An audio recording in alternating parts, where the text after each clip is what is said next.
सुनिए, जिसने चोरी की है उसके लिए माफी सजा नहीं हो सकती है, माफी सजा नहीं हो सकती है। धर्मेंद्र यादव, जिसने चोरी की है, जिसने राम भक्तों के धन पर डाका डाल दिया, वो उसके लिए माफी की मांग नहीं की जा सकती है। तो मांग क्या करनी है, पहले ये माइंड में क्लियर करिए, अपनी बात पूरी करिए, फिर मैं अमितोष का रुख करूंगा। मेरी बात पूरी है थी। 7 जन्म तक अगर माफी मांगते रहे तो भी ये माफी के योग्य नहीं है। पूरी बात मेरी आने नहीं दी आप दोनों लोगों ने मिलकर। नहीं है, आज इनके मार चुके हैं, आपको कार सेवकों के ऊपर डंडियां मार चुके हैं, लुटेरों का आपको राम मंदिर न बने, राम जी 500 साल की बात बना लिया, उसके खिलाफ थे। अपने परिवार को भर्ती करना है, रिश्तेदारों को भर्ती करना है। आप लोगों को तो माफ करने का सवाल ही नहीं, जिन्होंने राम मंदिर बनने नहीं दिया था, उसमें लकड़ियां बांधी उनके ऊपर, सीसीटीवी कैमरे बंद कर देना है। आपको शर्म आनी चाहिए, भगवान राम का नाम लेते हुए शर्म आनी चाहिए आप लोग को। चुनावी हिंदू मत बनिए, कुछ नहीं होगा। अभी कृष्णा जन्मभूमि का मुद्दा है, आपकी असलियत देश के सामने आ जाएगी कि आप कितने चुनावी हिंदू और कितने हिंदुत्व के नाम पे नाटक मत करिए। अच्छा सुनिए धर्मेंद्र यादव सुनिए ना, मैंने कल भी ये सवाल पूछा था, आज भी सवाल पूछा था। रोहन गुप्ता रुक जाइए, एक मिनट रोहन भाई। धर्मेंद्र यादव सुनिए, आपको गजनी इतना याद आ रहा है, सुनिए ना, आपको गजनवी इतना याद आ रहा है, तो ये सवाल मैंने कल भी पूछा था, आज भी आपसे पूछ लेता हूं कि गजनवी ने 17 बार लूटा, उन 17 बार में एक बार मथुरा पर भी अटैक कर दिया था। तो चलिए मथुरा का मंदिर बनवा लीजिए, सीएम योगी तो चैलेंज भी कर रहे हैं, आ जाइए उसके लिए। अरे भाजपाई पहले अयोध्या लूट लिए, उसके बाद अरे छोड़ दीजिए भाजपाइयों को भाई, आपके हिसाब से वो पार्टी लूट करवा रही है, छोड़ दीजिए ना, आपको क्यों प्रेरणा लेनी उससे। आपने गजनवी की बातचीत की तो गजनवी ने मथुरा का मंदिर भी तोड़ा।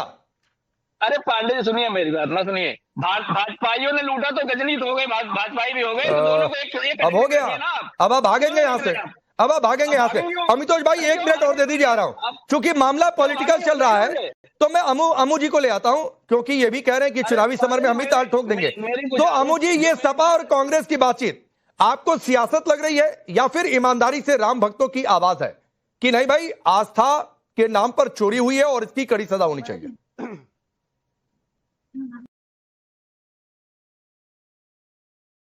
के नेताओं से अनुरोध करूंगा कि तुम्हारी राजनीति तुम जानो, मैं राम मंदिर में जो घोटाला हुआ है, अरबों रुपए का घोटाला हुआ है, चंदा चोरी हुआ है, चढ़ावा चोरी हुआ है, चंपत है, गोपाल राव है, अनिल मिश्रा है, टुन्नू है, लवकुश है, वगैरह वगैरह। भैया डाका तो पड़ा है, डाके को राजनीति की भेंट मत चढ़ाओ।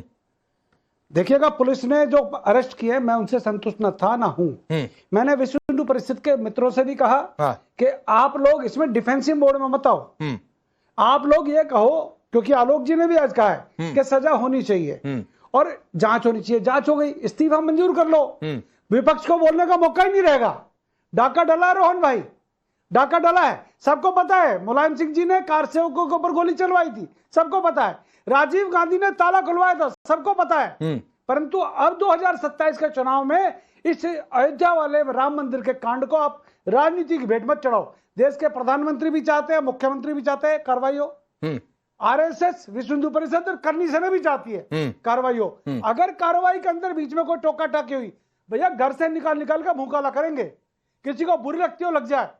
अमितेश भाई, आप कह रहे थे 156(3), हम लोगों ने एफआईआर दर्ज कराई श्री राम जन्मभूमि पुलिस स्टेशन में। हमारी एफआईआर के ऊपर मुकदमा दर्ज नहीं हुआ। हमने कविनगर थाने में गए, गाजियाबाद के अंदर मुकदमा दर्ज कराने के लिए अनुरोध किया।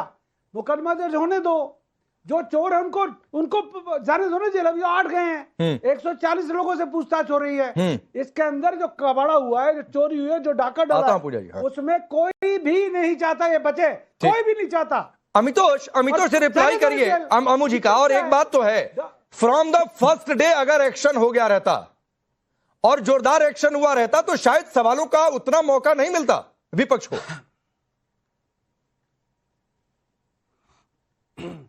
राकेश भाई, देखिए, मैंने किसी के बीच में नहीं बोला और मुझे लगता है आप एक गंभीर एंकर है, तो मेरी बात को आराम से सुनेंगे और समझेंगे। किसी पे मैं आक्षेप लगाना नहीं चाहता। देखिए, जो राम विरोधी थे वो राम विरोधी आज भी रहेंगे, कल भी रहेंगे और हमेशा ही रहेंगे। वो कुछ समय के लिए अपने आप को राम प्रेमी और राम भक्त शो कर सकते हैं, पूरा देश जानता है। एक धारावाही आया करती थी राकेश भाई, उस धारावाही के अंदर में कैरेक्टर हुआ करते थे पहले के जमाने में, वो उनका काम ही नेगेटिविटी का था। फिर धीरे धीरे क्या होता था, उनका मन बदलाव आता था और वो अपनी साजिश करके एक बहुत पॉजिटिव कैरेक्टर में उनको दिखाया जाता था। तो जो भी उस धारावाही को देखता था उसको एक्सेप्ट ही नहीं कर पाता था। कांग्रेस, समाजवादी पार्टी, आम आदमी पार्टी, अन्य ये जितने इनके अलाइस है, सब उसी धारावाही के कैरेक्टर है जो राम विरोधी थे और राम विरोधी है और राम विरोधी रहेंगे। क्योंकि अरविंद केजरीवाल को नानी की कहानी याद आ रही है, लेकिन अब वो हनुमान बनने चले गए। जो मिथ्या थे वो वहां पर अयोध्या जाने लग गए। तो जो समाजवादी पार्टी जो कार सेवकों पे गोली चलाती थी, आज वो राम की बातें करने लगे। तो मुझे लगता है उस विषय में नहीं पढ़ना चाहिए। दूसरी बात, मुझे एक बात बता दीजिए राकेश भाई, आप एफआईआर की कॉपी आप देखी होगी और हमारे सभी पैनलिस्ट ने देखी होगी। किन के नाम है उस एफआईआर में? जिनके नाम उस एफआईआर में है, क्या हम उन नामों को ही अक्यूज मानेंगे या उन नामों के ऊपर में जांच की बात करेंगे, या जिनके नाम एफआईआर में नहीं हम उनकी बात करेंगे? छोड़ दीजिए एक बार इस विषय को। क्यों जिनके नाम नहीं है उनकी बातचीत क्यों नहीं हो सकती? लीगल जुरिस्प्रूडेंस को अमितोष, जिनके नाम नहीं है उनकी बातचीत क्यों नहीं हो सकती है? बता रहा हूं, उस पे भी आ रहा हूं राकेश भाई, उस पे भी आ रहा हूं, उस पे भी आ रहा हूं। अभी की प्रेजेंट सिनेरियो में बता रहा हूं, जो एफआईआर हम सबके समक्ष है, जो हम सबके समक्ष है, उसमें जिनके नाम है वो अक्यूज है, उनके ऊपर में कार्रवाई हो रही है। नहीं अमितोष, नहीं, कैटेगरी में एसआईटी की रिपोर्ट में जो जानकारी मिल रही है कि चंपत राय, अनिल मिश्रा, गोपाल राव पर भी गंभीर सवाल हैं, लापरवाही, मिलीभगत के आरोप हैं, निगरानी की जिम्मेदारी थी, वो जिम्मेदारी पूरी नहीं हुई, तो क्यों ना उनकी बातचीत हो? राकेश भाई बिल्कुल मैं कह रहा हूं होनी चाहिए, बिल्कुल। अमू जी कुछ कह रहे हैं, सुनकर जवाब दीजिए। अमू जी कुछ कह रहे हैं, बोलिए। जिनका भी मैनेजमेंट का काम रहा है, अमितोष अमू जी को एक बार बीच में नहीं बोला। अमितोष एफआईआर हुई, मेरे को बात करनी थी। अमितोष रुको, एफआईआर हुई अच्छी बात है, रुको ना, रुको भैया, अरे 30 सेकंड रुको। एफआईआर हुई अच्छी बात है, अरे रुको भैया, एफआईआर हो गई अच्छी बात है। एफआईआर के अंदर जिन 9 दोषियों के नाम हैं, एफआईआर में जिन 9 दोषियों के नाम है, ना तो उनका पता है, ना उनके पिता का नाम है, ना उनके जो और लोगों का अता पता कहीं नहीं है। हमने कहा कि जो मुख्य ट्रस्टी है वो चंपत राय है, उनका नाम नहीं है। अनिल मिश्रा के रिश्तेदार हैं, उनका नाम नहीं है। टुन्नू यादव, चंपत अमितोष एक क्विक रिप्लाई, फिर मैं रोहन जी और पूजा जी के पास जाऊंगा। चढ़ावे की अमितोष एक क्विक रिप्लाई दे रहा हूं, नाम लिखो। एग्जैक्टली राकेश भाई, बहुत सिंपल सी बात है। मैं ना तो इन्वेस्टिगेशन एजेंसी हूं, ना ये अमू जी है, ना ये कांग्रेस पार्टी है, ना समाजवादी पार्टी है। लेकिन समाजवादी पार्टी के प्रवक्ता को सब पता है, मुकुट, हार, पादुका, शीला, सीसीटीवी। कांग्रेस पार्टी की प्रवक्ता को सब पता है कितनी बार चोरी हुई। ऑडिट रिपोर्ट एक्सपोज हुई नहीं, एसआईटी की जांच पब्लिक हुई नहीं, एफआईआर में जो है उसमें संदेह है, लेकिन इनको पता है कि अभी अमितोष बोल रहे, फिर मैं धर्मेंद्र सबके पास आऊंगा, सबके पास आऊंगा। एक बार अमितोष की बात पूरी हो जाए प्लीज। लिखा है कि पता ही नहीं था कि ताला किसने खुला है।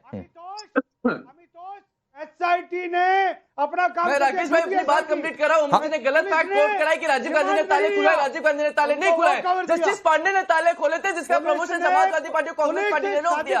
और यही बात लिखी हबीबुल्लाह की किताब में, my days with Rajiv Gandhi, कि जब राजीव गांधी से पूछा गया कि ताला खुला, उन्होंने बोला मुझे जानकारी नहीं थी, किसी ने ताला नहीं खोला। और जो दोषी है ऊपर से लेकर नीचे तक सबके ऊपर भाई ठीक है, राम का पैसा देश में राम भक्त है, ठीक है। मैं आगे बढ़ता हूं। देश में उस समय राजीव गांधी की सरकार थी, इस आधार पर लोग कहते हैं अमू जी जो बात कह रहे हैं।